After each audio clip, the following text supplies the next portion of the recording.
Eu tenho certeza que Deus, nessa noite, Ele vai falar contigo através do tema proposto para essa noite. Mas antes de qualquer coisa, eu preciso orar com você, pedir para que Deus possa nos abençoar, pedir para que Deus visite a tua casa, para que esse momento seja um momento de aprendizado. A Bíblia diz que nós precisamos crescer na graça e no conhecimento. A graça nós já temos pelo Filho, Jesus Cristo. E o conhecimento é aquele que nós vamos adquirindo ao longo da nossa vida para com Deus. Antes de nós orarmos também, nós estamos transmitindo essa conversa com o pastor ao vivo, tanto pelo Facebook da AD Fidelidade Casa Grande, quanto pelo Facebook, AD Fidelidade Casa Grande, e também pelo YouTube, TV AD Fidelidade Casa Grande. Se você puder, compartilhe esse bate-papo de hoje com alguém que precisa ouvir sobre o tema.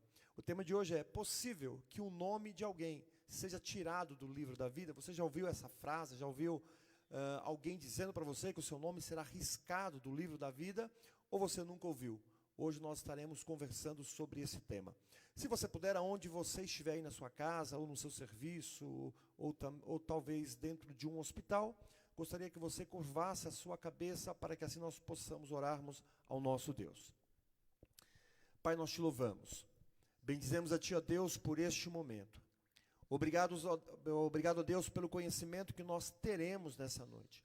Obrigado por esses dois pastores que estão aqui ao meu lado, a qual o Senhor nos trará conhecimento. Pai, nós queremos que o Teu Espírito venha nos direcionar, para que através desse bate-papo, dessa conversa, vidas sejam salvas. O nosso intuito, ó Deus, que pessoas sejam alcançadas. Então, sede conosco, e lhe daremos a honra, o louvor e a glória para todos sempre, em o nome de Jesus. Amém. Queridos, olha só, hoje o tema proposto é um tema muito bom. Para conversarmos um pouquinho sobre esse tema, eu convidei dois amigos para poder debater aqui conosco. Não debater, acho que essa palavra debater é um pouco forte, mas conversar um pouquinho sobre o tema proposto. Aqui do meu lado está o pastor Arthur Moratelli Bittencourt. Ele é casado, pastor vice-presidente da AD Utinga, em Santo André, também advogado, professor de várias disciplinas teológicas em diversas instituições religiosas e seminários, tais como Instituto Teológico Betel do ABCD, Faculdade Teológica Bethesda, FATEG, entre outras, escritor e comentarista da revista Escola Bíblica Dominical, Semeando a Palavra, e Escolas Bíblicas de Obreiros e Membros. Foi contribuinte da elaboração da obra teológica Teologia Sistemática Expandida para Pentecostais, do professor pastor Walter Brunelli. Foi coordenador do programa radiofônico Exaltando a Palavra, da Rádio Musical 105.7 FM, São Paulo, por 2 anos, participante convidado no programa radiofônico Crescendo na Fé, da FTB, na Musical FM, Rede do Bem FM e Adore FM. Convidado recorrente do programa teológico Vejam Só, da RIT TV, promovido pela grade Academia Teológica da Graça de Deus. Seja bem-vindo, pastor Bittencourt, pastor Arthur Bittencourt, né? Que Deus te abençoe. Amém, meu amigo. Paz do Senhor, pastor Marcos Basílio, uma honra Amém. Estar aqui contigo novamente na AD Fidelidade Casa Grande, estar com os nossos companheiros aqui, a produção técnica da TV, AD Fidelidade Casa Grande. Enfim, uma grande satisfação conhecer o pastor Sandro, Deus o abençoe, amado, e poder contribuir biblicamente com este assunto que, em linhas gerais, trata do destino eterno das almas, o destino eterno das vidas. Então, isso é algo que mexe com a nossa estrutura, né? Todo salvo, ele se comove quando ele vai tratar deste temário. Então, para nós é uma grande alegria e vamos poder contribuir a todos os que nos assistem e ainda os que nos assistirão com essa brilhante exposição bíblica, e vamos ver o que a palavra de Deus tem a nos dizer sobre ela. Maravilha. O pastor Arthur também, ele é da Nação Madureira, não é isso? Glória a Deus por isso, ao bispo Samuel Ferreira. E também está conosco aqui o nosso amigo pastor Sandro Rodrigues.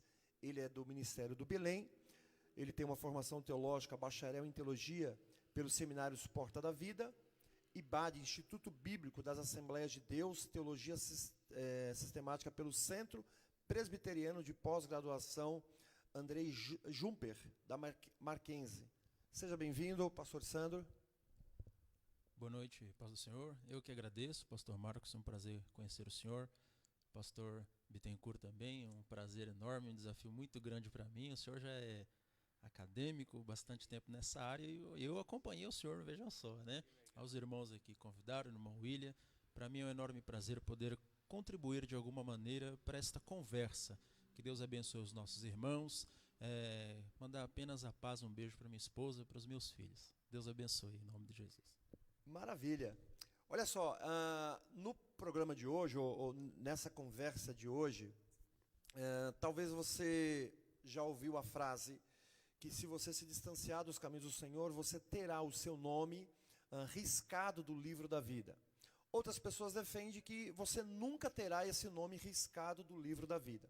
Então hoje nós iremos bater esse papo, conversando, e já quero pedir mais uma vez para você poder compartilhar, para você nos ajudar a divulgar. Se você quiser fazer perguntas, os pastores estarão aqui para poder responder à luz da Bíblia. A pergunta que você fizer é pertinente ao tema de hoje, e você vai poder participar aqui conosco. Então nos ajude aí e vai ser muito bom, tá? A primeira pergunta de hoje, né, a primeira pergunta que nós temos aqui, e eu já quero passar para que os dois pastores já conversem um pouco sobre essa pergunta, que é o seguinte: o que é e qual a importância de ter um nome escrito no livro da vida? Pastor Arthur Bittencourt, por favor, o senhor inicia? Sim, essa expressão, ela é muito forte no livro do Apocalipse. Aliás, não é só no livro do Apocalipse que aparece a expressão livro da vida, que em síntese significa os nomes relacionados dos salvos e dos justos, portanto, daqueles que Deus, por sua presciência, sabia que creriam em Cristo, e por crerem em Cristo, por terem depositado sua fé em Cristo, então estão com seus nomes arrolados no livro da vida. É muito interessante quando a gente encontra esta expressão também no Salmo 69, verso de número 28, o salmista ele declara da seguinte forma: risca ou apaga o nome deles do livro da vida, e não deixes que sejam incluídos entre os justos. Aqui é um salmo de Davi, e Davi então faz esta oração. De modo que em Daniel capítulo 12, verso 1 também, então essa é uma expressão tanto veterotestamentária, ou seja, do Antigo Testamento, quanto do Novo Testamento. Claro que nós entendemos que no Novo Testamento há uma progressão revelacional, há uma revelação progressiva do entendimento do que é de fato o livro da vida. Nós vamos encontrar na passagem de Apocalipse capítulo 20, do verso de número 11 até o versículo de número 15. Então, Deus em sua presciência, ele vê, ele sabe, ele viu desde a eternidade passada quais seriam os nomes de todos aqueles dentro da humanidade que fariam parte do número ou o rol de todos os salvos em Cristo Jesus. Então, resumidamente, é isso. Agora, a pergunta do nosso encontro, da nossa reflexão hoje, é se é possível que o nome de alguém seja tirado, seja arrancado, seja eliminado. E é a partir daí que começa uma reflexão mais aprofundada sobre os desdobramentos e as implicações com essa temática. Maravilha. Só para você ficar ligadinho aqui conosco aqui, a resposta de se caso vai ser tirado ou não, nós só vamos dar no final. Porque se nós dermos agora, pastores, as pessoas vão falar assim, já sei o que é, então não vou nem... Então fica ligado aí que no final eles vão dar as suas conclusões finais, e aí nós vamos chegar ao veredito, né? Se nós podemos falarmos assim. Pastor Sandro, o que é e qual é a importância no seu ponto de vista, de ter o nome escrito na vida? Bom, a pergunta é bem objetiva, sem prolongar. A importância é imensurável.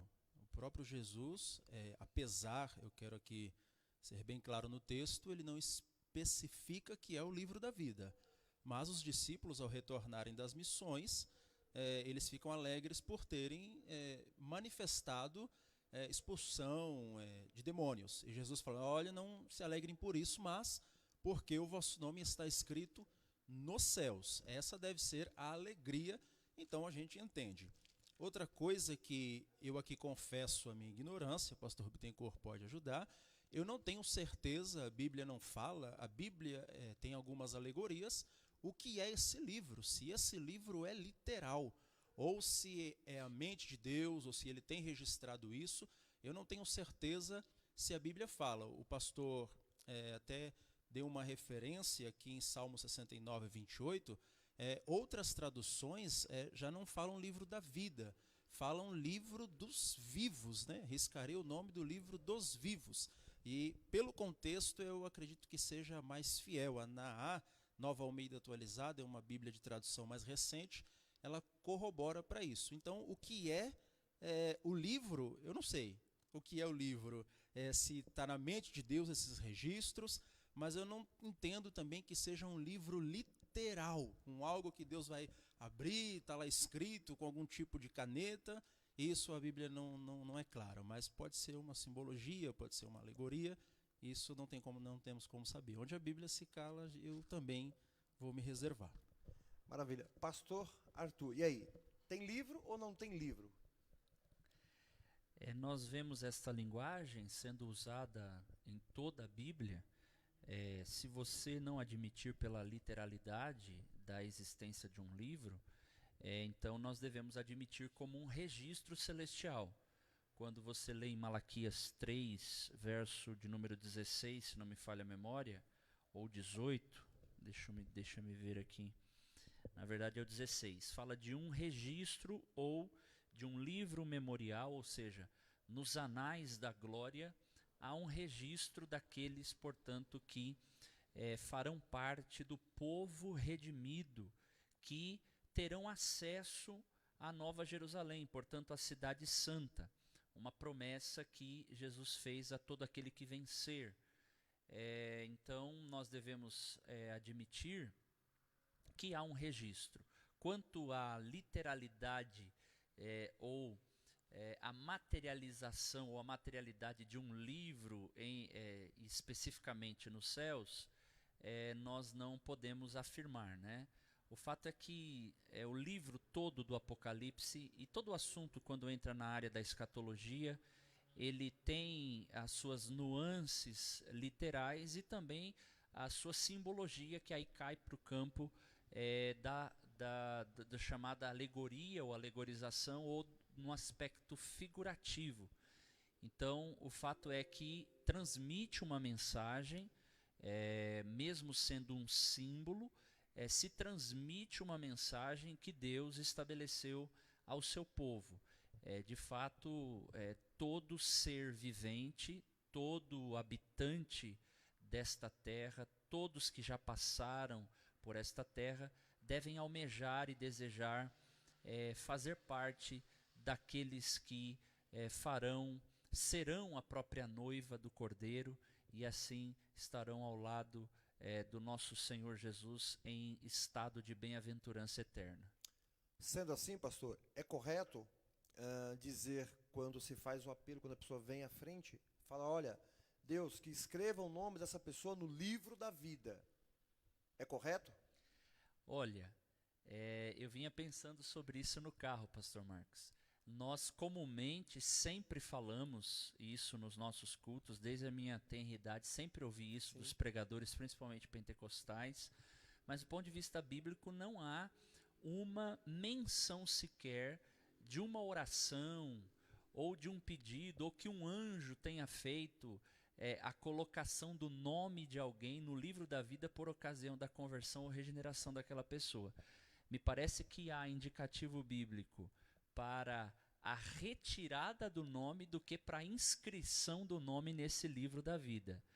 Então, do ponto de vista teológico, ainda que não seja correto, precisamente falando, com preciosismo, do ponto de vista teológico, afirmar que quando a pessoa aceita Jesus naquela hora, o seu nome é escrito no livro da vida, é claro que a gente entende o simbolismo, né? Porque, na verdade, o que Deus estabeleceu é que antes da fundação do mundo, ou desde a fundação do mundo, estão arrolados os nomes daqueles que estão, portanto, no livro da vida. E isso, para mim, não se trata de uma determinação divina. Apocalipse 13, verso 8, Apocalipse 17, verso 8, para mim se trata da presciência divina em afirmar que ele sabe quais são os nomes daqueles que estão, portanto, arrolados no livro da vida.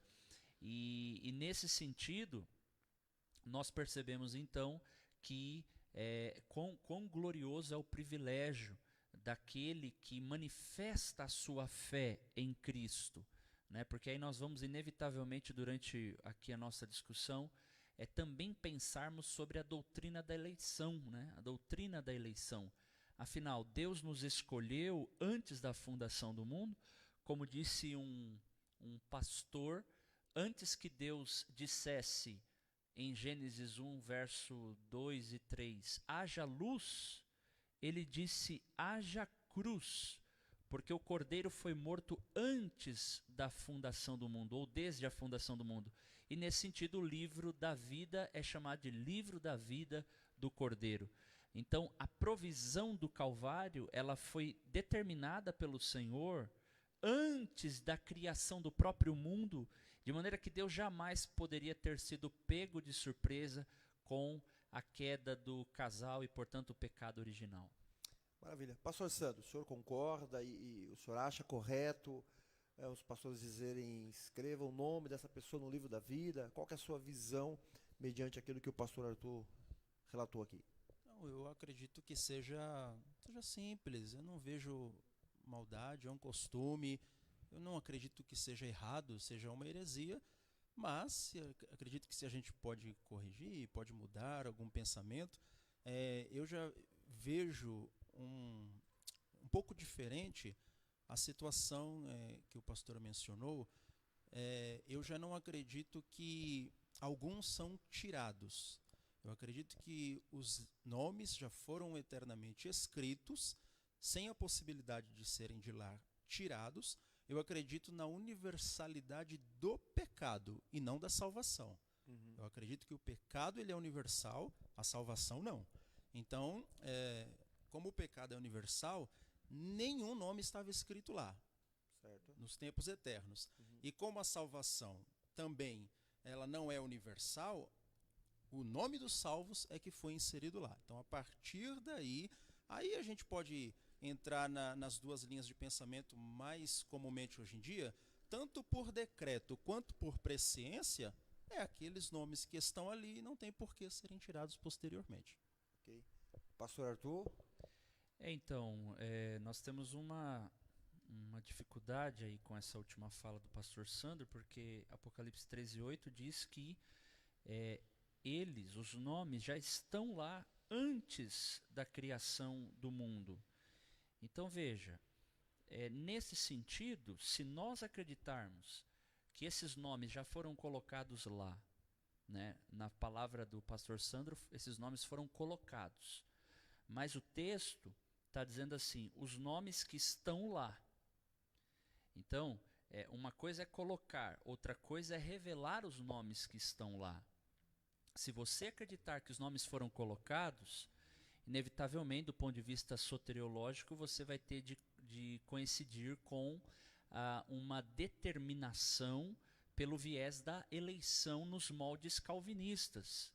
Em outras palavras, Deus escolheu alguns da massa perdida e desprezou ou abandonou os outros, de tal modo que, se pensarmos nas consequências naturais desta reflexão, isso vai implicar o quê?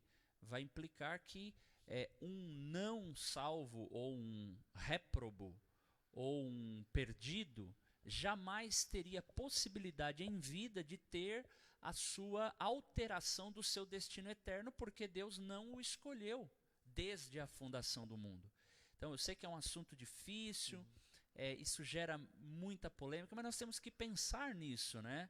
Com muito carinho e com muita parcimônia, tranquilidade.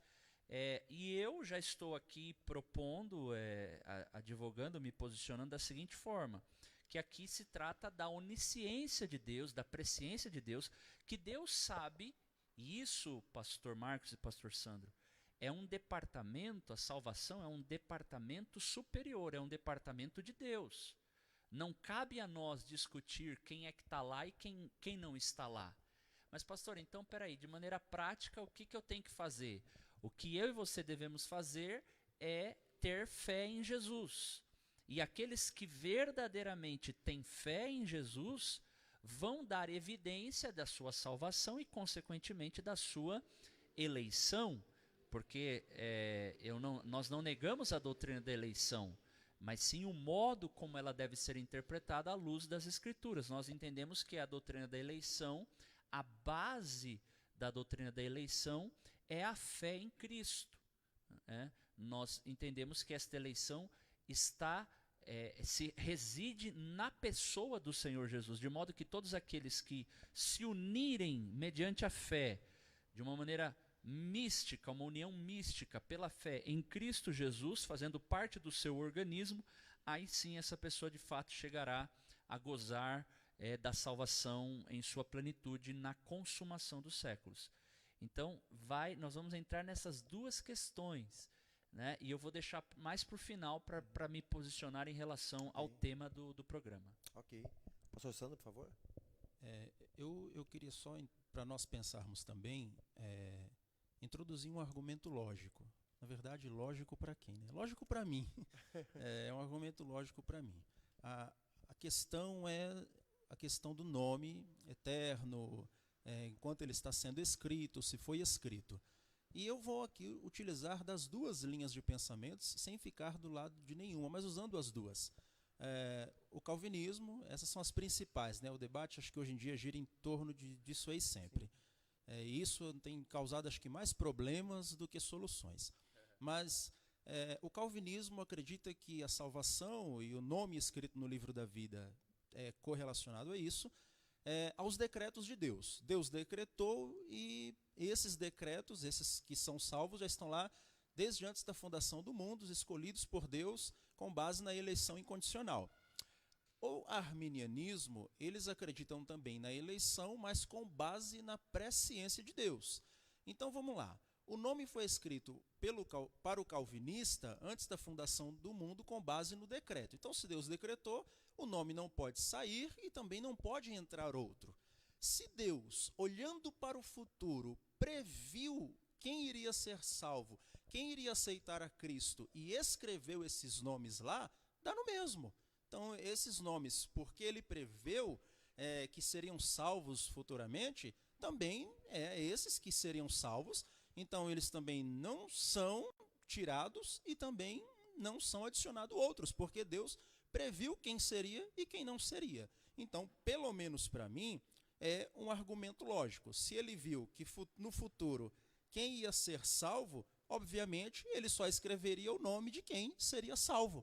Então, é lógico para mim, e o pastor Bittencourt pode nos ajudar também a pensar, todos os irmãos podem pensar também nisso. Pastor? Sim, meu ponto aqui, quando você lê Apocalipse 13:8 e Apocalipse 17, verso de número 8, eu não consigo enxergar Deus escrevendo estes nomes no livro da vida. Há apenas uma declaração de que Deus sabe quais são estes nomes. E não estou querendo diminuir o poder do nosso Deus. O fato é que o texto está mostrando onisciência, está mostrando, apontando para a gente presciência. Não estou dizendo que Deus não determine, né? O nosso Deus, na sua soberania, ele age, ele providencia, ele provê a salvação. E nesse sentido o seu poder opera, porque Paulo disse que o evangelho é o poder de Deus para todo aquele que crê. Então esse é o elemento que eu vejo aqui, né? E também, além do que, a exclusão que está previsto nestes dois textos que acabei de mencionar, de Apocalipse, é porque os nomes que não estão lá é porque adorarão a imagem da besta, né? Então, adorarão a imagem da besta, adorarão a besta, ou seja, é um tipo de adoração imprópria. E por conta disso, os nomes não podem estar lá, porque os nomes que estão lá dão somente a Deus a adoração na pessoa do Cordeiro, com base nos méritos da obra eterna, e portanto, que aquela obra que é fonte de eterna redenção, como diz Hebreus 5, verso de número 9. Então, é para a gente pensar nisso, né? E a gente pode ir avançando mais aí de acordo com o decorrer aqui do nosso programa, por assim dizer. Maravilha. Então, seguindo essa linha de pensamento, né, em que momento, pastor Sandro, o nome é escrito no livro da vida? Esse é o tema, né? Em qual momento que nós somos inseridos nesse livro? Sim, eu acredito, com base na soberania de Deus, na graça de Deus, na presciência de Deus também, que assim seja, que estes nomes foram inseridos no livro da vida na fundação do mundo, ou antes da fundação do mundo, na eternidade passada. Deus assim, porque decretou ou porque anteviu, ele assim escreveu esses nomes lá, e com base na sua presciência, ou também com base nos seus decretos. Então eu acredito que foi escrito na eternidade. Eu gostaria, não sei se é possível isso, é uma pergunta mesmo, viu? Tem gente que às vezes acha que é debate, acha que é pergunta capciosa. Só se o pastor puder, tiver a oportunidade na sua explicação, pastor Bittencourt, quem escreveu então o livro que o senhor falou na presciência? Quem que escreveu os nomes lá? Que o senhor acho que comentou que não foi Deus, né? Então eu acredito que tanto com base na soberania, nos decretos, quanto na presciência, esses nomes foram escritos antes da fundação do mundo, na eternidade passada. Ok, pastor Bittencourt? Vamos lá. Na verdade, quando eu fiz esse apontamento, mostrando exatamente a estreiteza da informação que nós temos em relação ao que a própria palavra de Deus nos revela. Eu não me recordo, e também confesso, pastor Sandro, a minha pequenez, de que eu não me lembro de um texto nas Escrituras que afirme quem escreveu esses nomes lá. Obviamente, que não é pelo fato de não ter um texto que diga claramente que Deus escreveu os nomes, não estou dizendo que não tenha sido ele, né? Pode ter sido o Senhor. O fato é que os textos que aparecem para nós, e repito, leia aí na sua casa com tranquilidade, estude profundamente Apocalipse 13:8, Apocalipse 17:8, apenas está informando os nomes que estão e fazendo a distinção daqueles que não estão. Os que estão escritos no livro da vida, quais são esses nomes? Aqueles que adoram ao Cordeiro e foram beneficiados pelos méritos infinitos do advogado imortal Jesus. E, portanto, pela sua fé abraçou a obra da cruz e o senhorio de Cristo. E os que não estão, aqueles que estão adorando a imagem da besta. Então, é nesse sentido que eu me posiciono. Claro que, se isso foi obra de Deus, se foi Deus que escreveu, ou se ele ordenou anjos para que escreva os nomes, para nós, o fato é que há uma menção bíblica de que existe um registro celestial, há um livro que contém a relação dos nomes daqueles que estarão na Nova Jerusalém. Portanto, terão acesso a duas coisas. E é muito interessante quando o capítulo 21 do Apocalipse termina e começa o capítulo 22. Porque no 21 fala do livro da vida do Cordeiro e no 22 começa falando do rio da água da vida e da árvore da vida.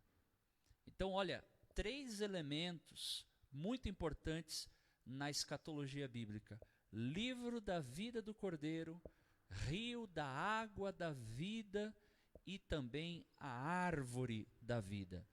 E aqueles que estarão se abeberando desta água da vida é exatamente o oposto daqueles que estarão no lago de fogo. Então, para os que estão inscritos no livro da vida, uma provisão eterna de água da vida, água viva, um rio da água da vida. Agora, para aqueles que não estão inscritos no livro da vida, lago de fogo, fogo. Então, para os que não estão no livro, fogo. Para os que estão inscritos no livro da vida, água da vida. Então, só para poder complementar, pastor Arthur, então todos já têm o seu nome escrito no livro da vida. Quando que dá essa confirmação? Quando que é feita essa confirmação? Eu pergunto para o senhor, já passo para o pastor Sandro. Se todos nós, desde o princípio, como nós estamos falando aqui, já temos os nossos nomes escritos no livro da vida, ou no livro eterno, quando que fazemos o check-in? Quando que isso acontece?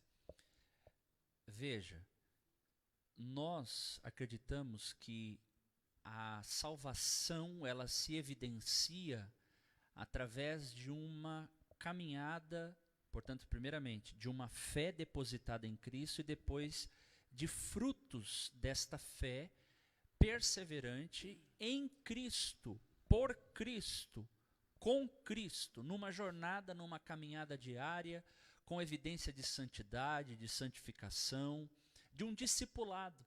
Então você começa a ver, perceber a marca de alguém que é salvo, que é um eleito, pela a sua vida em consonância com Cristo e com o Evangelho do Senhor Jesus. Agora, é claro, a nossa observação externa, alheia, ela é falha. Às vezes nós podemos admirar alguém achando que aquela pessoa de fato, genuinamente, ela está em Cristo, quando na verdade só aquele que tem os olhos como chama de fogo, que perscruta as mentes e sonda os corações, como diz Apocalipse 2:23, é que sabe o real estado de relacionamento que aquela pessoa tem com Cristo. Então, do ponto de vista de manifestação externa ou estética, cada um deve saber de seu relacionamento com Jesus. Nesse sentido, nós sempre falamos que a salvação ela é individual. É por isso que Armínio ele fazia uma distinção entre o crente e o eleito. O crente era aquele que poderia até se apostatar e finalmente entrar numa apostasia, não apenas os desvios temporários, né? Se desviou, se afastou, como nós comumente falamos nos arraiais assembleianos, mas ele chega finalmente a uma apostasia. No caso do eleito, ele dizia que era aquele que iria perseverar na sua fé em Cristo e, portanto, estaria com Cristo até o momento da consumação e, portanto, do aperfeiçoamento da sua salvação. Então, nós sempre falamos que a salvação ela tem 3 estágios: o passado, o presente e o futuro. No passado, quando num dia da história a pessoa creu em Jesus e aquilo lhe foi imputado como justiça. A partir daquele instante ela foi regenerada e recebeu o selo para o dia da redenção. No presente nós estamos sendo santificados e no futuro nós almejamos a glorificação. E aí entra a discussão se de alguma forma existe uma interrupção deste elo ou não, ou se a pessoa nunca recebeu essa graça salvadora, ou ela é confirmada nessa graça salvadora. Pastor Sandro, por favor. Antes eu agradeço ao pastor pela resposta à pergunta. A indagação era, na verdade, nós deveríamos, acho que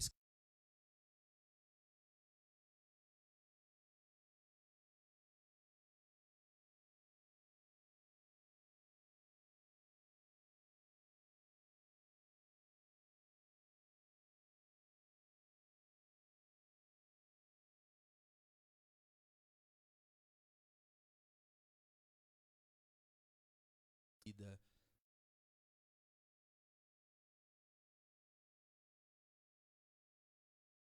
Ele é a salvação da pessoa em si, então aí eu já acredito que seja Deus quem tenha escrito mesmo, porque a ele pertence a salvação.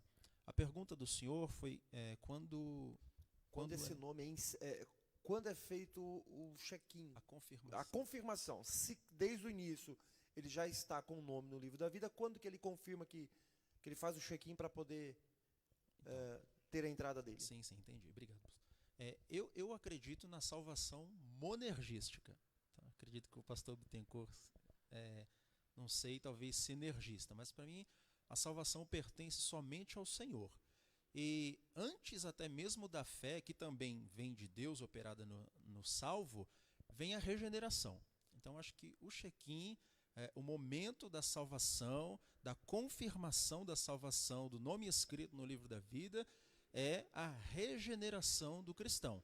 É o novo nascimento. Quando a pessoa nasce de novo verdadeiramente, em Cristo, aí sim é feita a confirmação da sua salvação. Acredito que seja nesse momento que precede até mesmo a fé do cristão. Eu não acredito que ele tenha fé para ser regenerado. Eu acredito que ele é regenerado pelo Espírito, porque a salvação ela é planejada por Deus, foi planejada pelo Pai, na verdade, foi executada pelo Filho e ela é aplicada pelo Espírito Santo. Então, quando o Espírito Santo convence e regenera aquela vida, aí deposita nele a fé e ele passa a crer. Então, eu acredito que é na regeneração, quando a pessoa se torna uma nova vida, uma nova criatura, como 2 Coríntios 5,17, aquele que está em Cristo é uma nova criatura, as coisas velhas passaram, eis que tudo se fez novo, aí se confirma a sua salvação, aí confirma o nome dele escrito no livro da vida. Olha só, eu quero pedir para você continuar compartilhando, mandar suas perguntas. Eu só vou fazendo as perguntas aqui e eles vão respondendo, tá? A nossa intenção, a nossa ideia não é criar dúvidas em sua cabeça, mas é trazer esclarecimento, é conhecimento.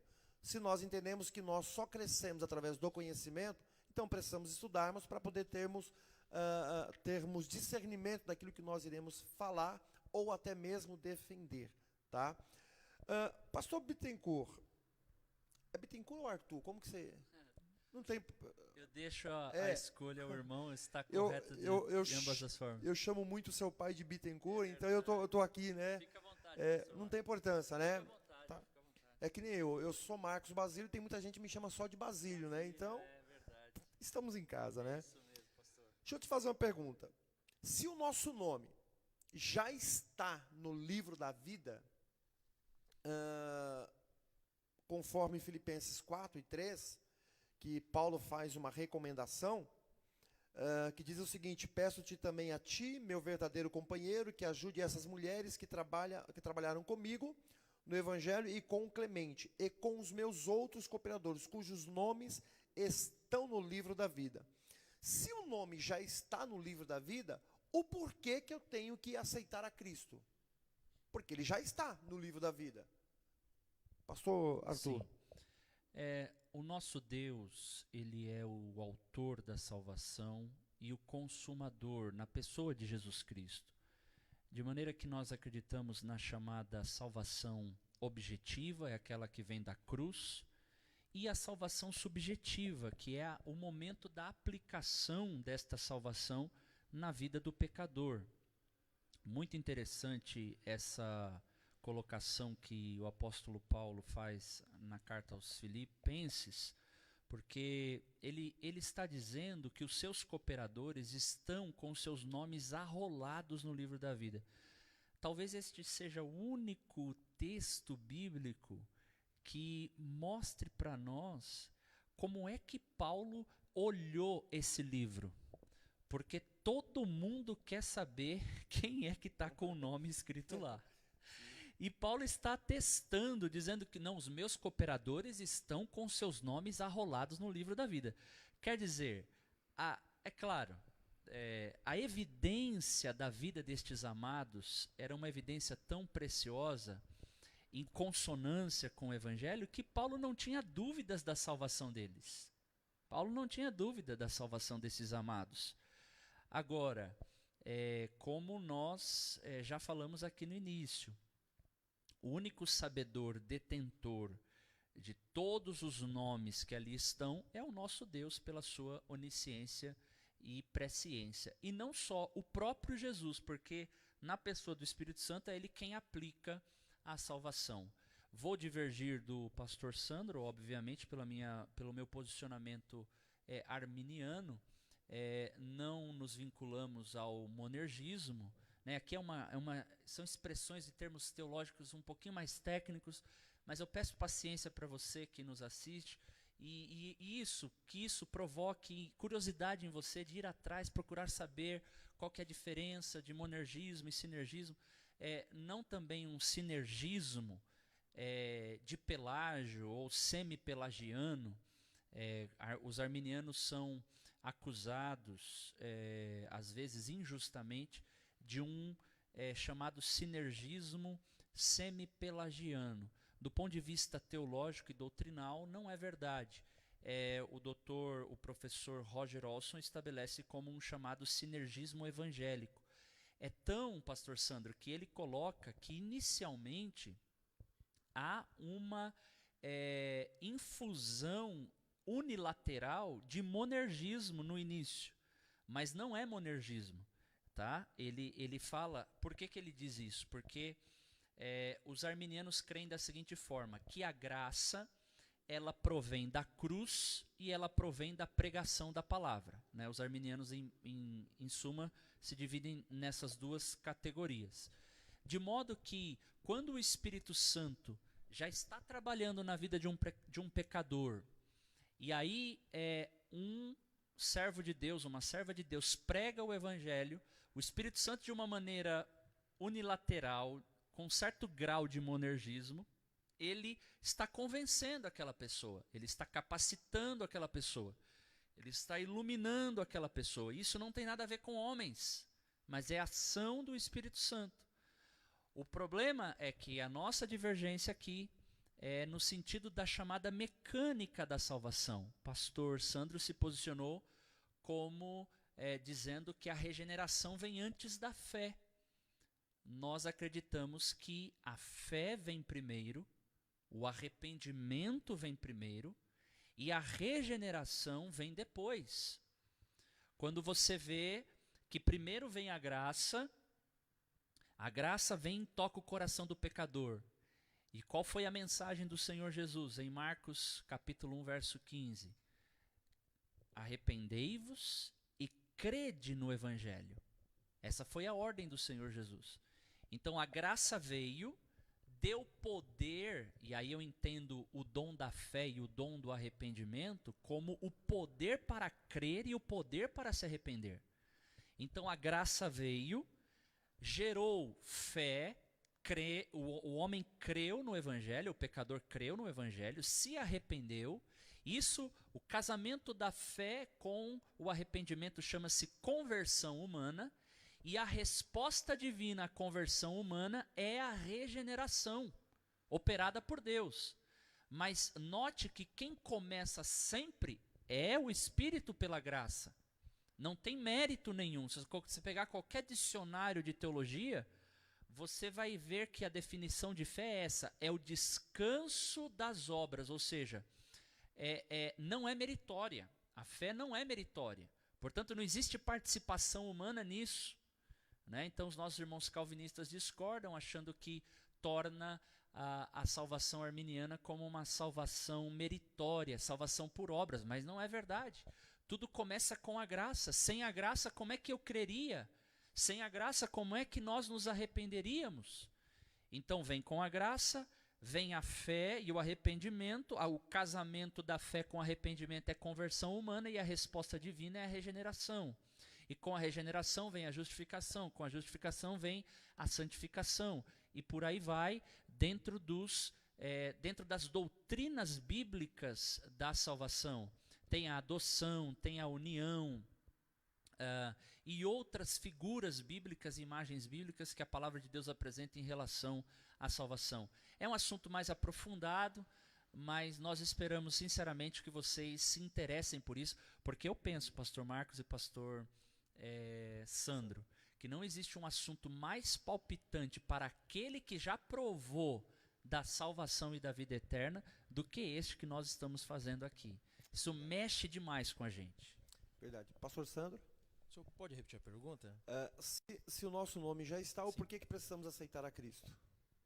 A Bíblia diz que o apóstolo Paulo escrevendo aos Coríntios, ele diz: aprove a Deus salvar os crentes através da loucura da pregação. Por que eu defendi a regeneração antes da fé? Justamente por conta disso. Porque eu preciso, para confirmar a minha salvação, eu preciso entregar-me a Cristo como Salvador e reconhecê-lo. A Bíblia diz em Efésios 2 que o homem está morto em delito e em pecado.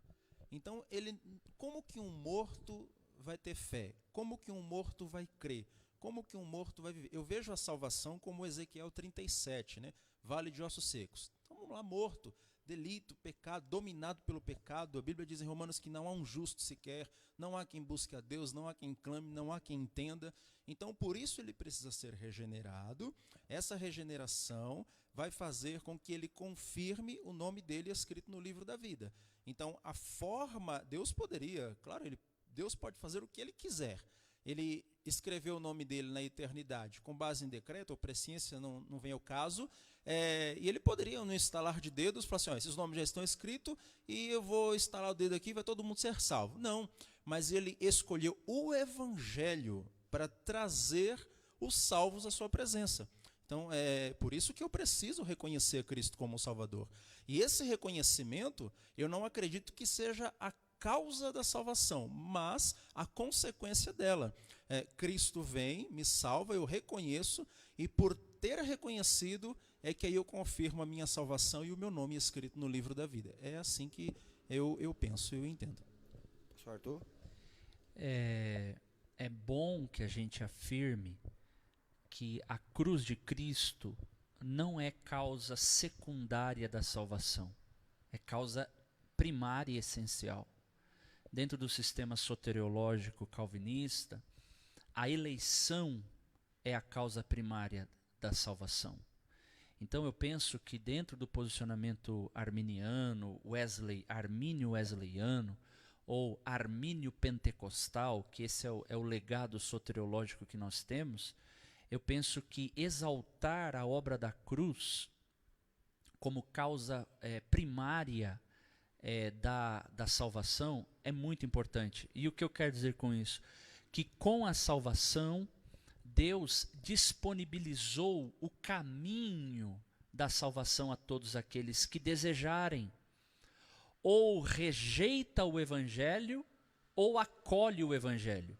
Quem acolhe pela fé o evangelho, pela graça comunicada pelo Espírito, esse vai ser salvo, não é? Então, quando você lê Efésios 2:8, o pastor Sandro citou aqui, até o versículo 9, pela graça sois salvos, mediante a fé, e isto não vem de vós, é dom de Deus, não vem das obras para que ninguém se glorie.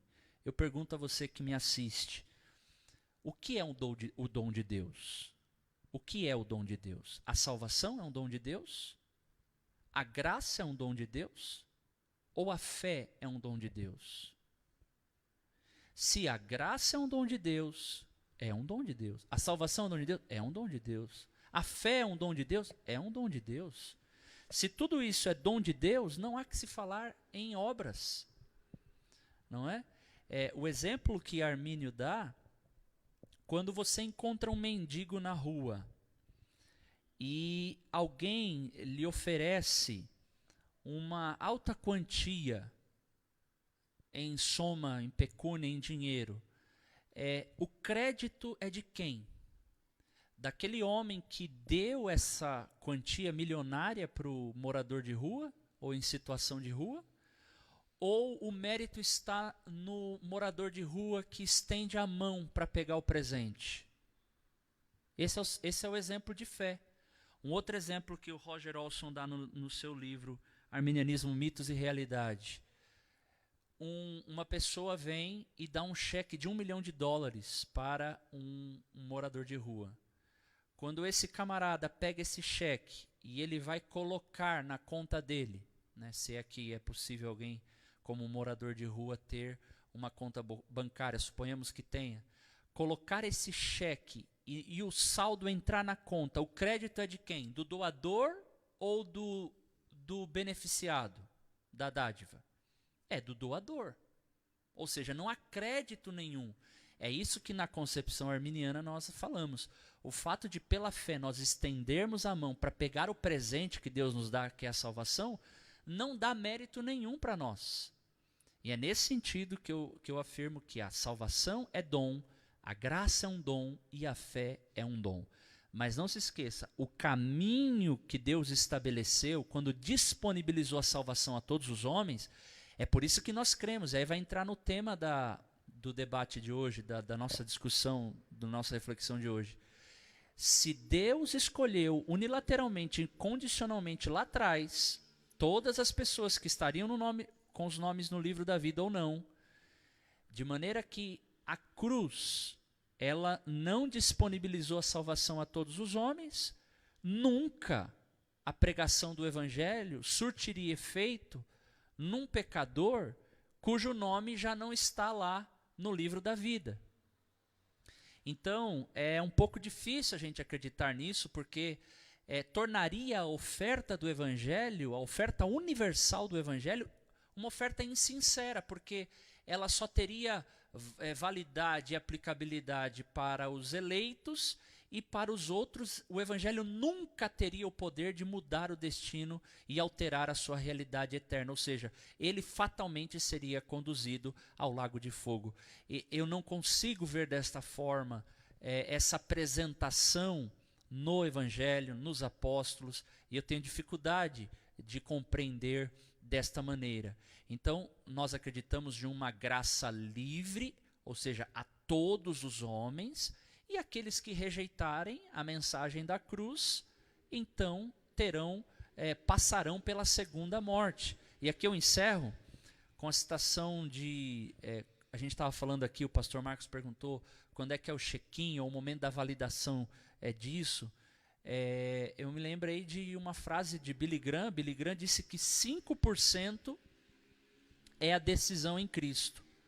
Os outros 95% da salvação é seguir a Cristo, é o discipulado.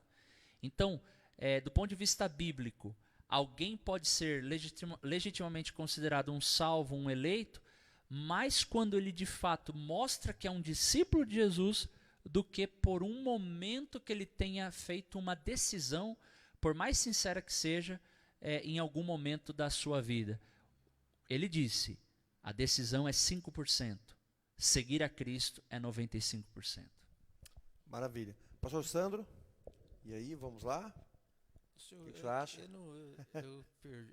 Bastante argumento do pastor, muita informação, bastante né? informação, mas eu acredito, acho que pegando o que é de mais, de tudo que o pastor falou é importante, não me entenda mal, mas pegando aqui o que eu guardei, eu não vejo a cruz como algo posterior.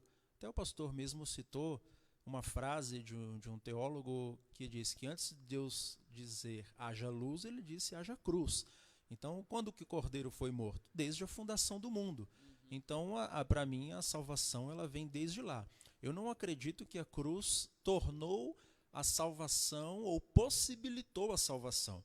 Eu acredito que a morte de Cristo ela foi eficaz. Eu não acredito que Cristo veio para possibilitar a salvação.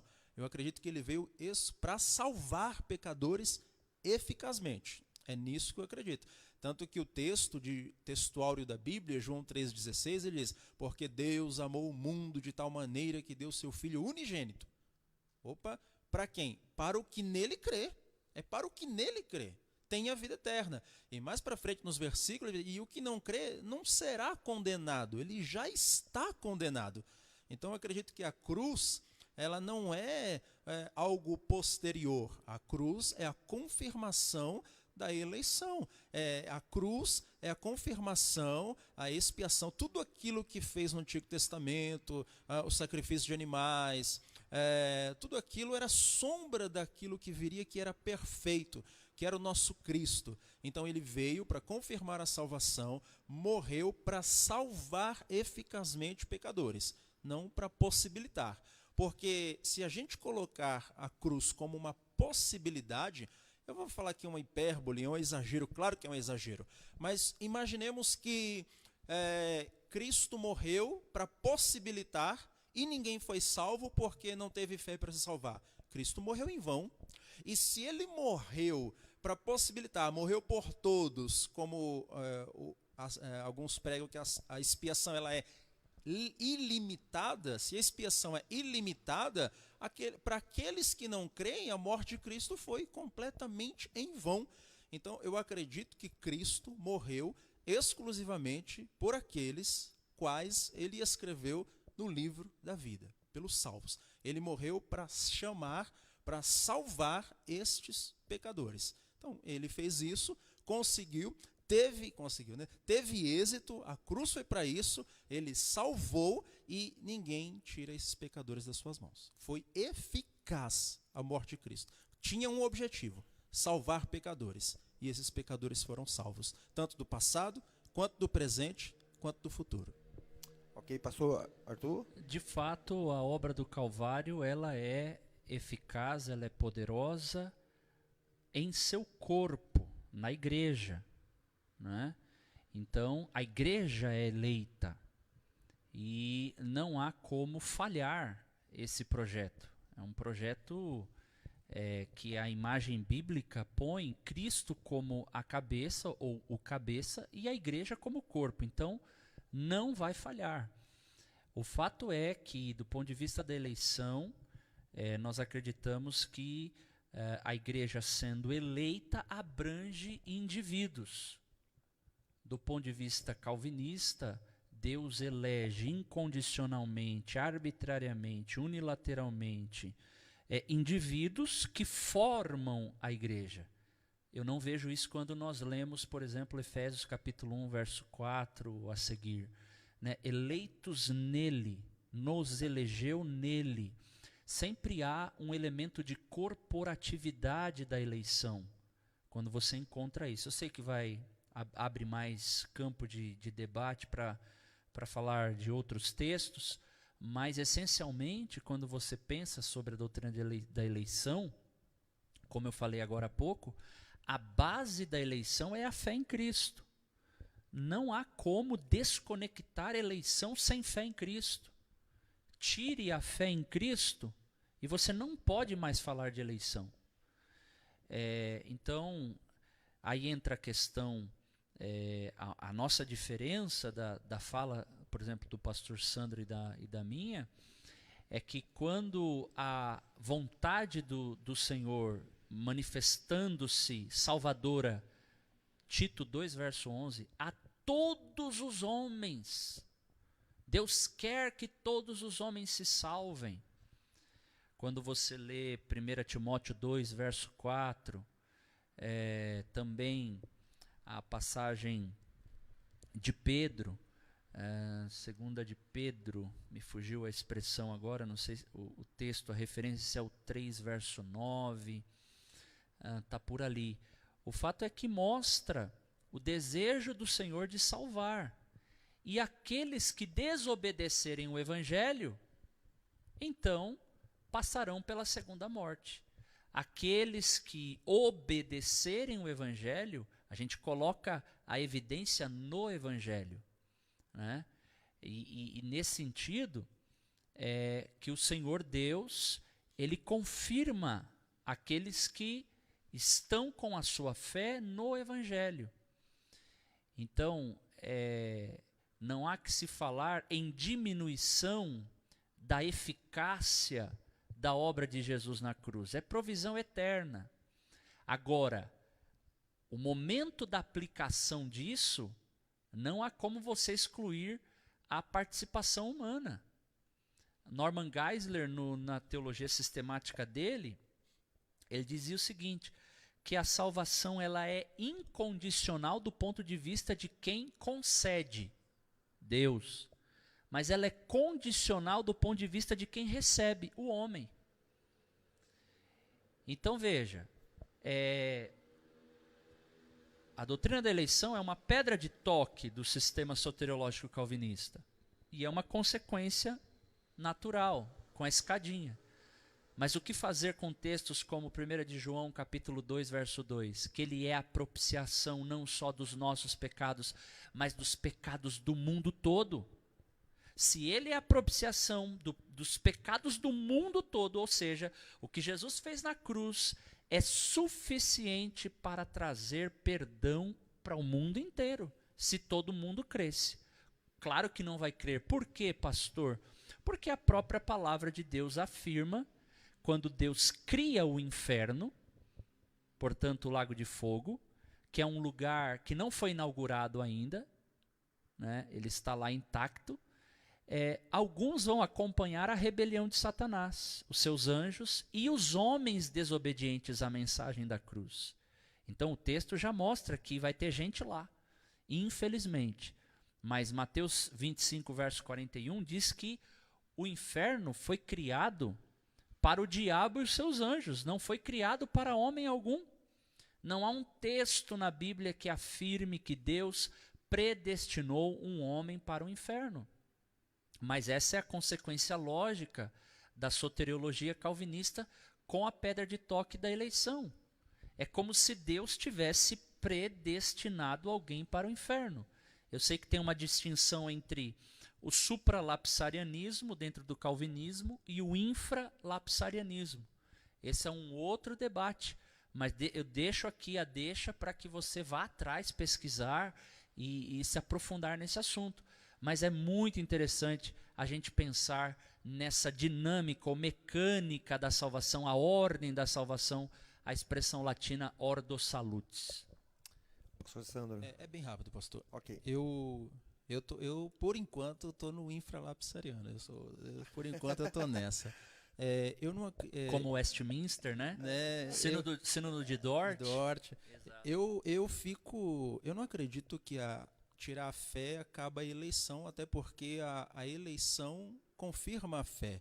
Eu não sei se eu entendi perfeitamente, mas até usando o texto de Efésios 2, eu não acredito que essa fé seja algo produzido pelo próprio homem. Efésios 2:8 fala, né? Porque pela graça, charis, palavra feminina no grego, sois salvos por meio da fé, pistes, pistes, pistós, outra palavra feminina. E isto o quê?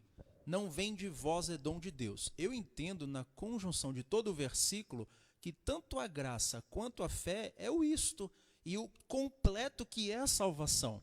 Então, nem graça, nem fé, nada disso vem de você. É dom de Deus. Eu não acredito na participação nenhuma do homem na salvação.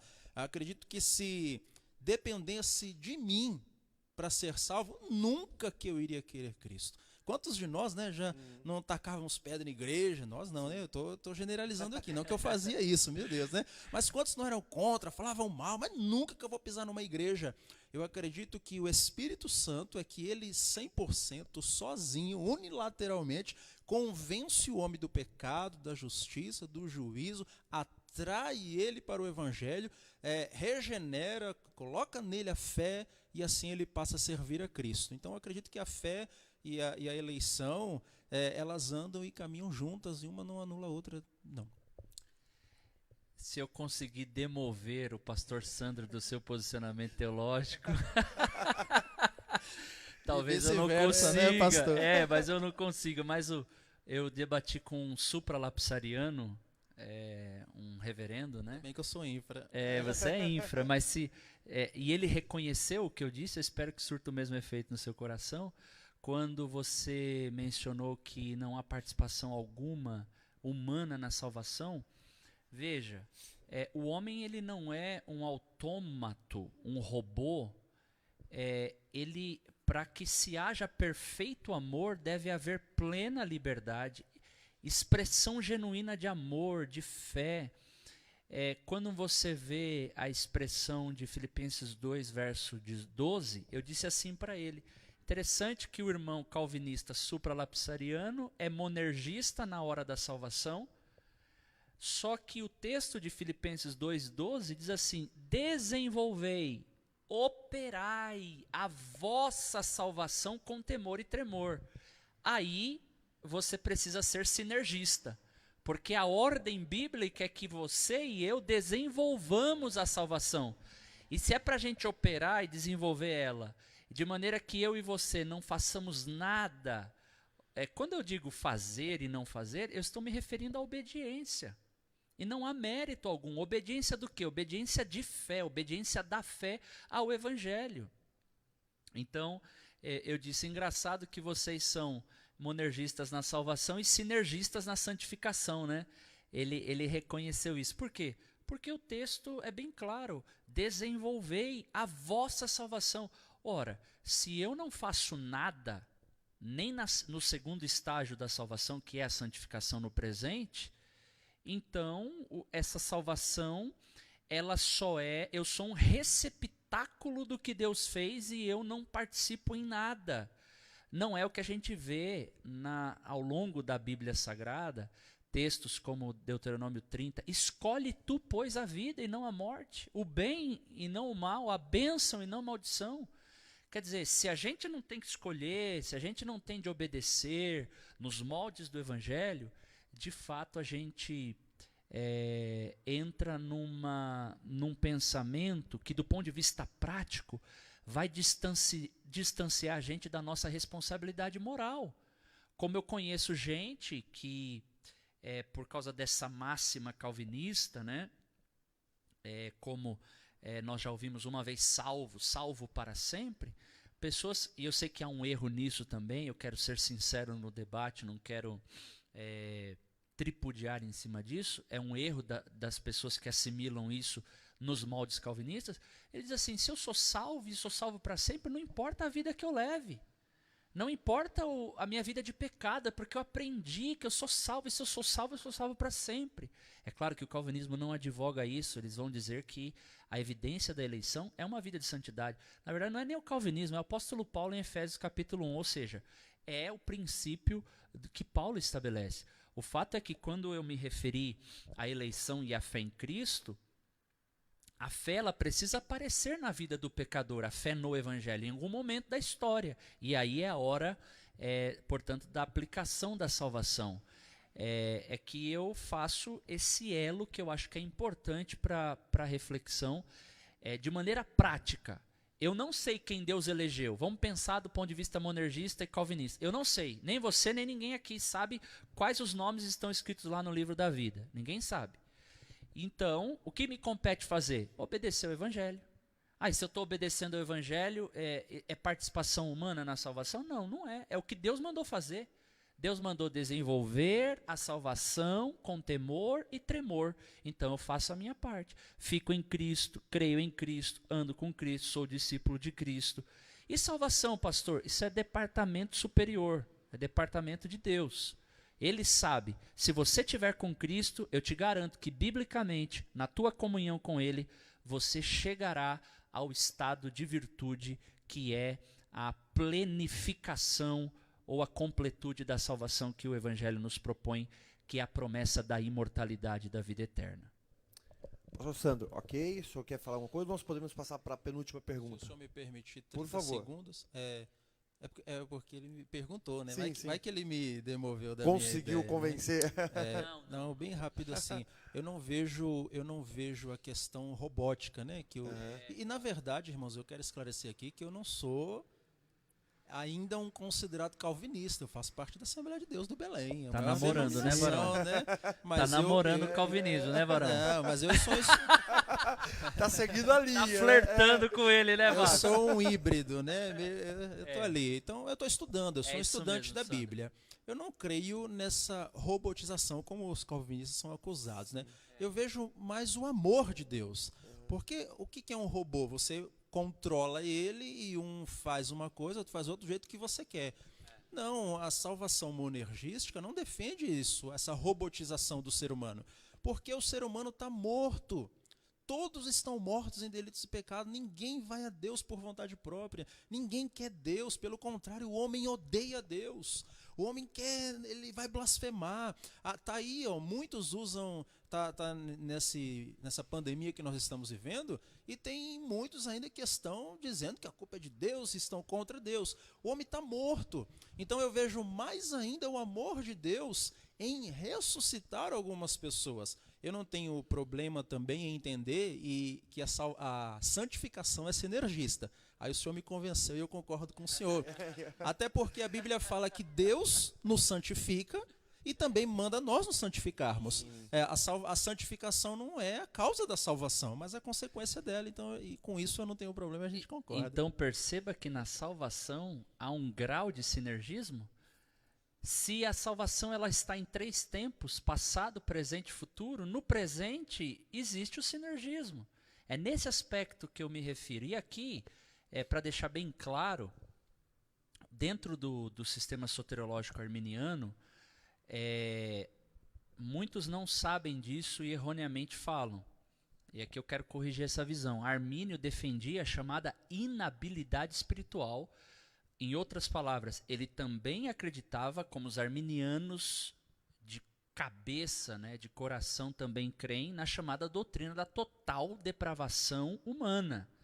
O que ele acreditava, pastor Sandro, e depois os demais seguidores, é que Deus, na hora que a graça que o Espírito dá ao homem pecador, ele liberta o arbítrio cativo do pecado, cativado ao pecado do homem, para que ele possa manifestar fé em Cristo. Não chega ainda a ser a visão, como o irmão falou, de uma regeneração final, mas é um arbítrio, portanto, eu não gosto de falar livre-arbítrio porque gera confusão, né? Que é um elemento popular, gera confusão. É outro problema. Aí é outro problema. Mas é uma liberação do arbítrio pecaminoso. Então a graça veio no coração do homem, libertou o arbítrio dele para que em relação à salvação ele possa dizer sim à mensagem do Evangelho. Romanos 3, do 10 ao 18.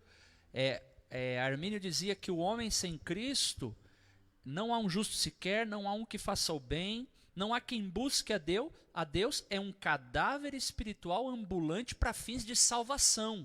E quando a gente fala doutrina da total depravação humana, não estamos falando isso do aspecto moral, estamos falando do aspecto espiritual para a salvação.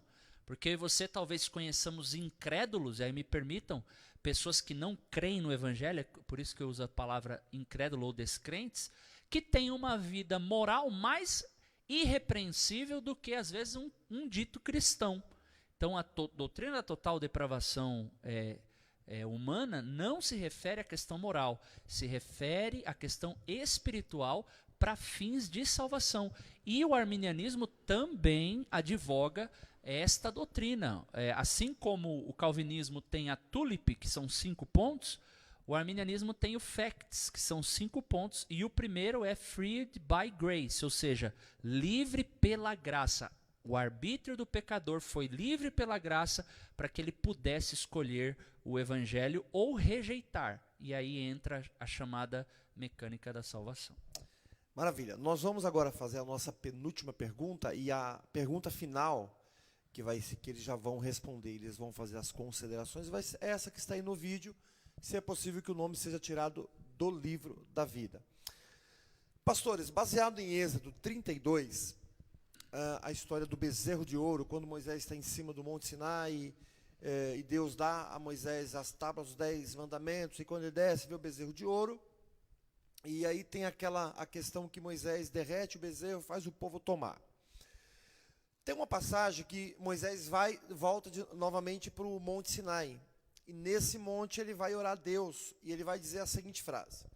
Então diz Moisés falando, né, agora pois, perdoa o seu pecado, se não, risca-me, peço-te, do livro que tens escrito.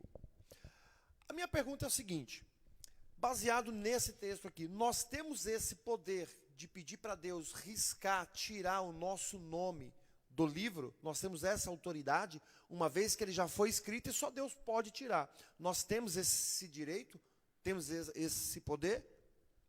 Pastor Sandro, o senhor inicia. Sim. Para responder essa pergunta, pastor Marcos, eu volto para Salmo 69, 28, que está escrito, né? Sejam riscados do livro dos vivos. Aí o pastor Bittencourt pode discordar, por questão de tradução, mas a palavra no hebraico que mais se aproxima é do livro dos vivos.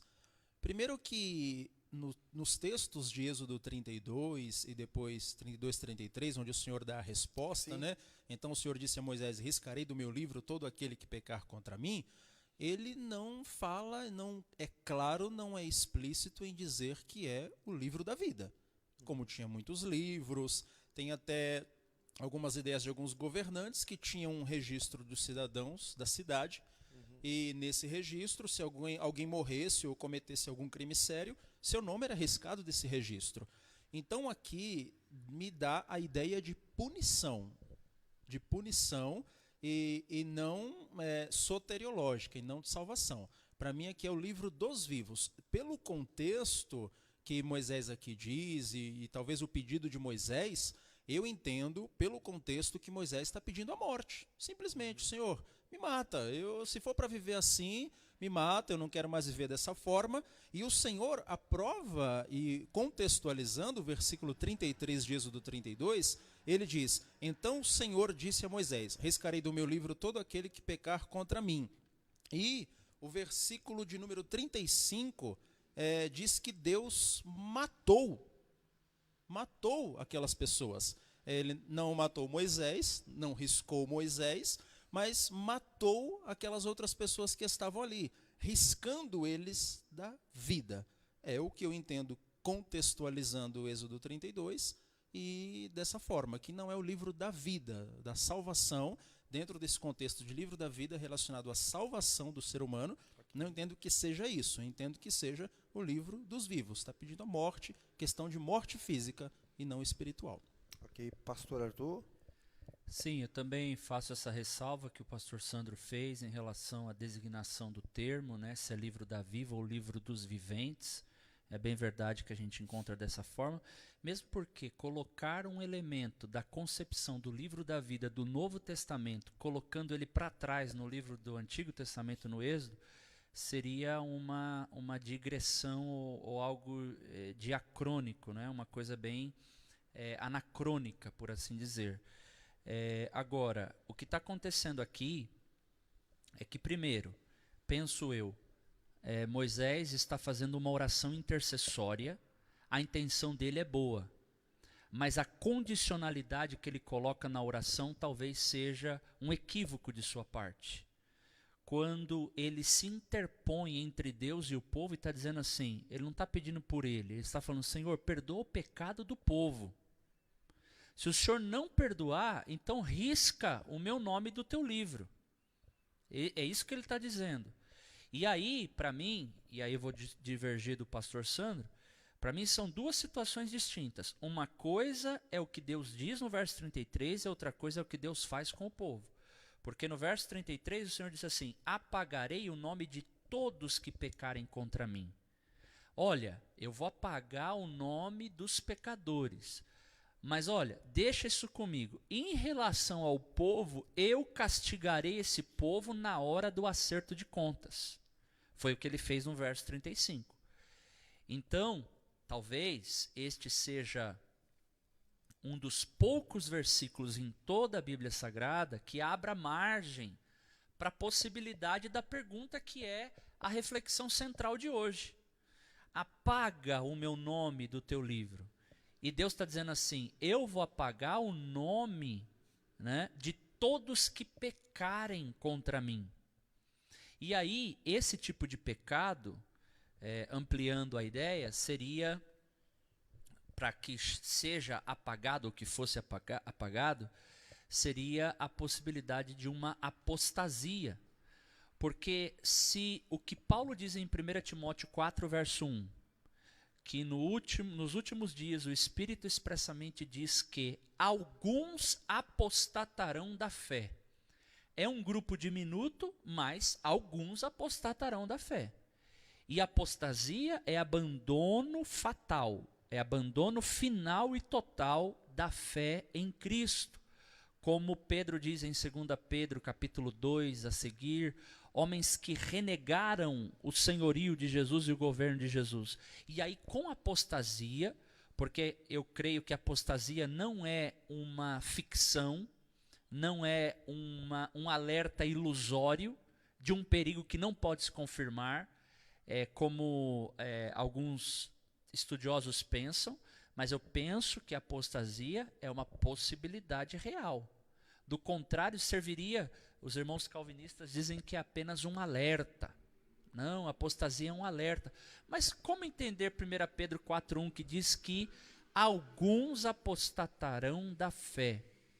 Aí os irmãos calvinistas vão dizer que essa apostasia é de uma fé nominal e nunca de uma fé genuína.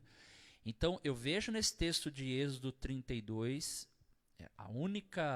os únicos dois textos, ao meu ver, pastor Marcos e pastor Sandro, que tratam essa questão de tirar o nome do livro da vida, seria esse, mas há todas essas ressalvas que o senhor fez e nós estamos fazendo aqui, então é delicado bater o martelo para pensar que é possível tirar. E Apocalipse 3, verso 5. Ao que vencer, Jesus está falando na igreja de Sardes,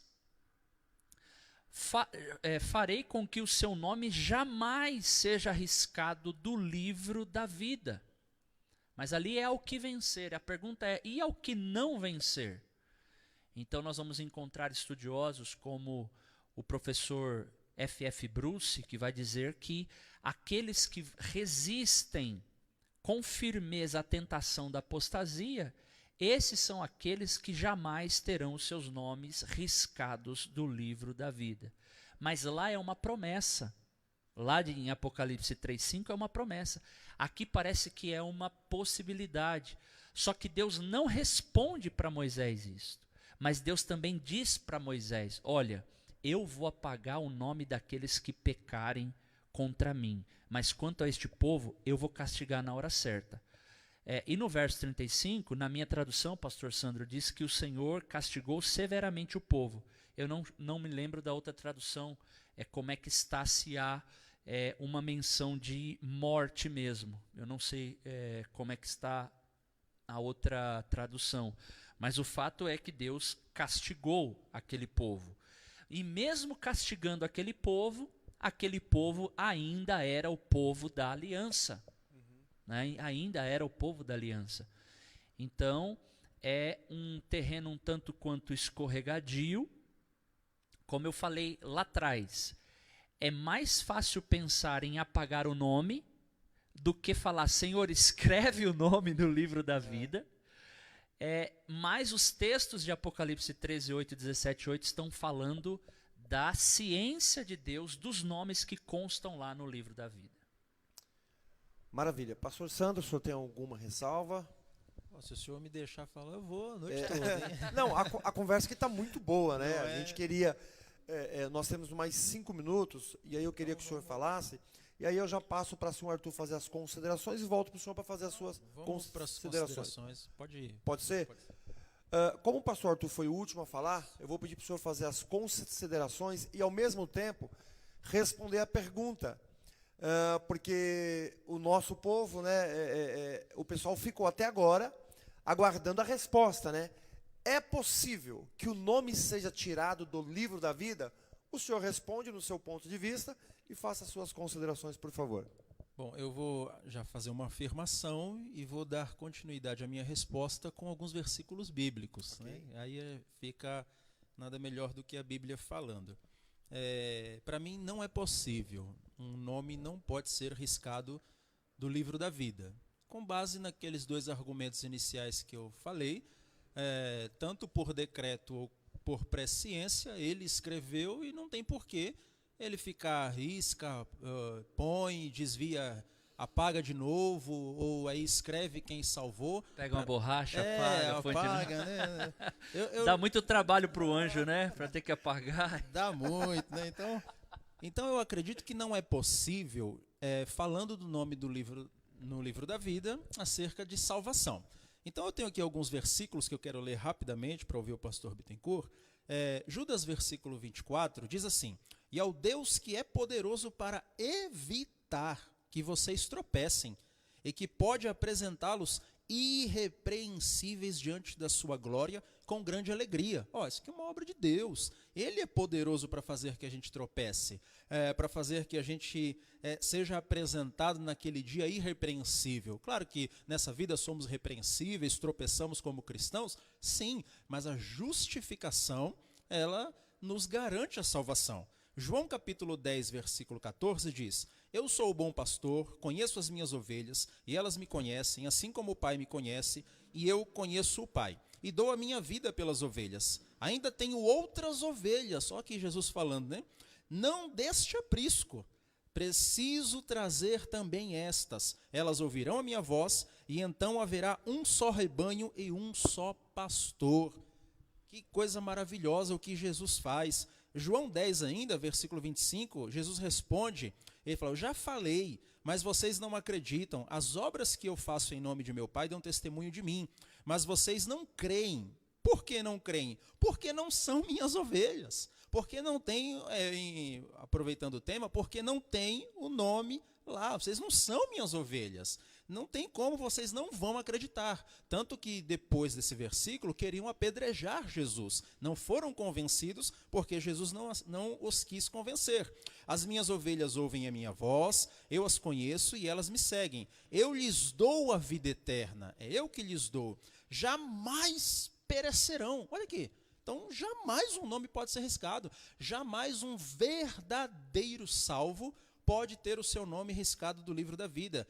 E olha aqui, ninguém as arrebata da minha mão. Aquilo que meu Pai me deu é maior do que tudo, e da mão do meu Pai ninguém pode arrebatar. Então eu entendo que não pode, não tem como. Se nós pensarmos que uma ovelha, um ser humano, pode perder a sua salvação, tendo o seu nome riscado do livro da vida, nós vamos entender que Jesus não é um bom pastor. Ele não tem poder suficiente para garantir a segurança salvífica das suas ovelhas. João 6,37 diz: todo aquele que o Pai me dá, esse virá a mim. E o que vem a mim, de modo nenhum, mas de maneira nenhuma, o lançarei fora. O 39, para a gente correr: e a vontade de quem me enviou é esta, que eu não perca nenhum de todos os que ele me deu. Nenhum, mas nenhum. Daqueles que estão escritos no livro da vida, nenhum se perderão. Jesus é um bom e excelente pastor. Se uma das suas ovelhas fugir do aprisco, ele vai lá e traz ela de volta. Se uma se perder no caminho, dentro da casa, ele faz a faxina e acha essa ovelha. Se o filho for longe, o Espírito toca no seu coração, ele se arrepende e ele volta. Versículo João 6,44, ninguém pode vir a mim se o Pai que me enviou não o trouxer, e eu ressuscitarei no último dia. A maior prova é o hino de vitória, eu não vou ler todo, vocês podem pesquisar aí, em Romanos capítulo 8, a partir do versículo 31, os anteriores, né, nos elegeu, nos predestinou, nos chamou, nos glorificou, mas Romanos 8, a partir do versículo 31, que diremos, pois, estas coisas? Se Deus é por nós, quem será contra nós? Aquele que não poupou o seu próprio filho, antes o entregou a si mesmo, como não nos dará também com ele todas as coisas e tal?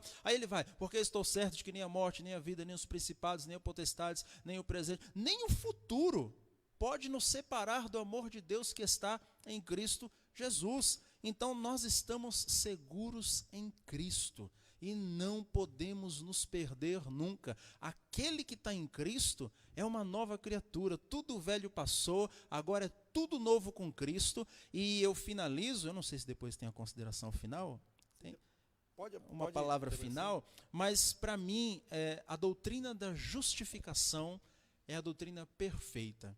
Justificação é bater o martelo. Ele bateu o martelo, está salvo, está justificado, não tem como voltar atrás. A justificação não é algo que Deus vai continuar fazendo na minha vida, não. Eu estou justificado. O martelo está batido. Jesus disse na cruz: está consumado. E não, eu fiz a minha parte, agora vocês têm que fazer a de vocês. Não, ele disse: está consumado. Acabou. O martelo está batido, o pecado está perdoado de uma vez por todas e ponto final. Então, por isso, com base nesses versículos, eu não acredito que um nome pode ser riscado do livro da vida. Se for assim, Deus não é poderoso para salvar. Se Ele quer salvar a todos e não pode, eu tenho a dificuldade de entender o desejo de Deus é salvar a todos. Se Deus deseja e não pode, a gente está servindo a um Deus impotente. Porque se Ele quer salvar e não salva e não faz, Deus faz o que Ele quer, do jeito que Ele quer, com quem Ele quer. Não vamos entrar em Romanos 9, Romanos 8, Filipenses 1, Salmo 100, né? João 1. Ele salva quem Ele quer. A salvação é eficaz, então por isso eu acredito que o nome não tem como ser escrito. Está lá na eternidade, o meu está lá, está garantido, eu tenho que ter certeza disso, né? Pelo menos o meu está lá escrito desde a fundação do mundo e ninguém pode apagar. Maravilha. Pastor Arthur, é possível que o nome seja tirado? A sua resposta e as suas considerações. Como nós falamos anteriormente, a única base que nós teríamos para afirmar a possibilidade do nome ser arrancado deste livro seria Êxodo 32, verso de número 33, quando Deus diz que Ele apagaria o nome daqueles que pecarem contra Ele, que pecaram contra mim. Deus está afirmando que riscaria. Se você admitir que ali não é livro da vida, então, serve de um grande alerta para nós. E aqui eu faço as considerações da seguinte forma. Todos os sistemas soteriológicos, quer o calvinismo quanto o arminianismo, eles têm fragilidades e são vulneráveis. Todos nós afirmamos que há segurança em Cristo, e há mesmo. Também os arminianos são acusados de que se você acordou de manhã e pecou, seu nome foi tirado do livro da vida, se arrependeu à tarde, o teu nome foi escrito lá de novo, se você à noite pecou, o teu nome foi tirado de lá e de noite você orou e o anjo colocou de novo. Isso não é uma verdade. O fato é que os dois sistemas oferecem uma vulnerabilidade em relação a essa segurança. O decreto da eleição no calvinismo é um mistério tão profundo que nenhum eleito sabe. Todos esses textos que o pastor Sandro mencionou é uma grande verdade. João 6, João 10. Só que a gente não pode se esquecer da mesma linguagem joanina. Em João 15, verso 1, verso 2. João 15, verso 2. Todo ramo que estando em mim não dá fruto, ele corta. O Pai é o agricultor, o lavrador, e Jesus é a videira. E no verso 6, quem não permanece em mim, em Cristo, estar em Cristo, viver com Cristo, fé em Cristo, se arrependendo diariamente nele, o texto diz, quem não permanece em mim é jogado fora. Você e eu não sabemos os nomes que estão lá. Você não sabe quais nomes estão lá. Mas o que a Bíblia manda fazer, a gente fazer, eu e você, é permanecer nele. Porque quem não permanece em Cristo, esse é jogado fora como um ramo, uma vara imprestável e seca. E esses ramos são ajuntados para serem queimados pelo fogo. Então, não se esqueça. É muito bonito quando a gente vê toda essa segurança que o calvinismo propõe nos textos, e nós não negamos, realmente há uma segurança em Cristo, só que esta segurança ela é condicional à sua vida nele. E isso não coloca a salvação na mão do homem. Pelo contrário, Deus é que mandou que nós obedecêssemos o Evangelho. Se nós negarmos, repito, a responsabilidade moral do homem, você, então, de que servirá toda a sua dedicação, todo o seu empenho em relação às exigências de Deus estampadas no Evangelho? Então, veja, estamos em Cristo, continue em Cristo. Pastor, mas você está colocando dúvida? Não, eu estou dizendo o que Jesus disse. Permaneça em Cristo. Não há receio nem medo quando você tem comunhão com Ele. Foi Ele que te salvou. Foi Ele que te selou para o dia da redenção. Então permaneça nele.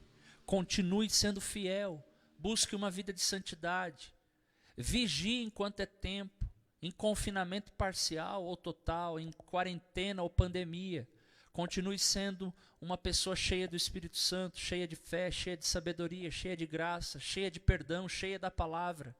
Essas são as características de uma pessoa que é cheia do Espírito Santo. E aí sim, você estará demonstrando que você permanece nele. E aí, na hora do julgamento final, né, a gente infelizmente não teve tempo, quem sabe a gente volta aqui um outro dia para falar só sobre o julgamento do grande trono branco, ou juízo final, que lá faz alusão ao livro da vida e também ao Geena, que é a segunda morte. Nós todos suportaremos o julgamento. Quem vai passar pelo julgamento? Quem vai suportar o julgamento? Quem andou na trilha do Evangelho não tem o que temer, não é? Será glorificado. E aqueles que, infelizmente, forem desobedientes ao Evangelho, esse, de fato, sofrerá a segunda morte, que é a morte eterna. Então, que o Senhor fale de novo ao meu e ao teu coração, para encerrar, pastor Marcos e pastor Sandro, a promessa que ele fez à igreja de Sardes: aquele que vencer ao vitorioso, eu jamais riscarei o seu nome do livro da vida. Maravilha, que Deus abençoe. Pastor Bittencourt, Arthur Bittencourt, assim que terminar essa pandemia, se alguém quiser ir lá na sua igreja, qual que é o endereço lá? Passa aí para nós. Olha, nós estamos ali em Santo André, na rua Laureano, 877, no bairro do Camilópolis, em Santo André. Estamos ali ao lado do meu pastor, né, pastor José Bittencourt, desde 4 de agosto de 1991, já vai para acho que 28 ou 29 anos. Eu, desde a minha adolescência, já estou ali nessa escola ministerial com o meu pai e os demais servos de Deus que cooperam e contribuem para o progresso da obra ali em Utinga. Utinga é o subdistrito. A igreja é mais conhecida como Assembleia de Deus em Utinga, ou AD Utinga. E nós estamos por lá. E até Jesus não voltar e não ouvirmos o toque da trombeta, estaremos por lá anunciando o evangelho que salva a todos os homens, especialmente, 1 de Timóteo 4,10, para encerrar, pastor Sandro, especialmente aquele que crê, especialmente o fiel. O texto diz que ele é o salvador de todo mundo, especialmente dos fiéis. Então, que Deus abençoe a todos, e um grande prazer estar aqui com o senhor pastor Marcos. Prazer é todo meu. Pastor Sandro, prazer conhecê-lo, e pela gentileza de um debate tão legal, descontraído e tão nobre ao mesmo tempo, porque de fato os padrões de Deus são incrivelmente altos. Maravilha, pastor Arthur, prazer foi todo nosso tê-lo aqui, que Deus te abençoe, que Deus abençoe o teu pai, que é o pastor presidente lá do ministério. Amém. Que Deus te abençoe nessa caminhada. Para nós foi uma honra tê-lo aqui. Obrigado, pastor Marcos. Pastor Sandro, fala aí qual que é a igreja que o senhor congrega. Eu às vezes até esqueço de fazer essa correção por estar acostumado a ser chamado de pastor, mas eu não sou pastor de credencial, sou evangelista. Amém. Sou servo de Deus, né? Amém. É porque eu passei muitos anos pastoreando igreja. O Belém é dirigente de congregação, né? Então, como eu pastorei muito tempo, os irmãos me chamam de pastor, mas eu não sou pastor. Agora eu estava pastor, agora eu tô... Já exerceu função pastoral, né? Ó, esse cabelo aqui foi consequência do pastorado, né? Mas hoje eu congrego na Igreja Assembleia de Deus do Belém. A nossa sede fica aqui na Washington Luiz, 330 em Diadema. O pastor setorial, pastor Edson Silva de Mello. E a congregação que eu auxilio e congrego é a congregação do Jardim Campanário. Estou lá com o pastor Rui, um pastor muito abençoado. Congrego ali com a minha família. E já aproveitando, agradecendo também, muito obrigado, pastor Marcos, pela honrosa oportunidade. E depois que eu descobri quem era o meu companheiro aqui de diálogo, eu fiquei... misto de sentimento, né? O pastor Bittencourt, eu acompanho ele no Vejam Só, já vi alguns debates dele lá. Eu fiquei com medo de uma tremedeira e acho que era de frio ou de meio. O pastor Bittencourt, uma benção, um prazer conhecer o senhor. Agora tem mais a minha admiração ainda. Obrigado, William, que foi o canal para que nós estivéssemos aqui. Me sinto muito honrado pela oportunidade. Me perdoe alguma informalidade, alguma coisa que eu faltei, é porque eu não estou muito acostumado com esse ambiente assim não, viu? Obrigado, tranquilo. Pastor. Deus abençoe. Queridos, olha só, se você quiser rever esse bate-papo nós estaremos deixando ele gravado no nosso canal do YouTube. Você pode visitar a qualquer momento e lá você pode rever todas as passagens bíblicas, ver de que forma que os dois pastores se posicionaram. Também no Facebook ficará gravado, aí você pode acompanhar, divulgue, compartilhe, porque vidas precisam ser alcançadas através desse bate-papo. Que Deus te abençoe, que Deus continue te honrando. E não se esqueça, crescimento você tem que ter todos os dias. A graça que vem por meio de Jesus Cristo nós temos. O conhecimento é o que nós estamos fazendo aqui. Eu louvo a Deus porque Deus capacitou homens para que hoje pudesse vir aqui. O pastor Arthur, o pastor Sandro, eles se capacitaram, aprenderam, estudaram para que hoje pudessem compartilhar o conhecimento bíblico que eles têm nessa caminhada com Cristo. Esse conhecimento você também pode ter através das Escrituras, estudando também, tá? Que Deus te abençoe, um abraço ao nosso pastor-presidente, pastor Eudes Ângelo, lá da nossa igreja de Fidelidade Central. Que Deus abençoe a cada um de vocês que estiveram conosco até este momento, e quem sabe na próxima semana nós estaremos aqui novamente, louvando a Deus com temas para o seu crescimento, e eu tenho certeza que Deus vai continuar te capacitando, amém? Curva a sua cabeça, fazemos assim uma oração final para terminarmos essa participação. Senhor, obrigado por este momento. Obrigado por esses homens, Senhor, que estiveram aqui compartilhando conosco todo o conhecimento que o Senhor tem trago à mente deles. Senhor, que eles venham continuar crescendo, continuar estudando, continuar buscando. Pai, para que vidas venham ser alcançadas e direcionadas por intermédio da vida deles. Obrigado a Deus pelos ministérios deles, Senhor. Obrigado pela vida do pastor Bittencourt, que, Senhor, tem sempre sido bênção aqui para esta igreja. Ao pastor Edson, também lá da Assembleia de Deus do Belém, para que eles possam continuar tendo pessoas aos vossos lados que tenham conhecimento.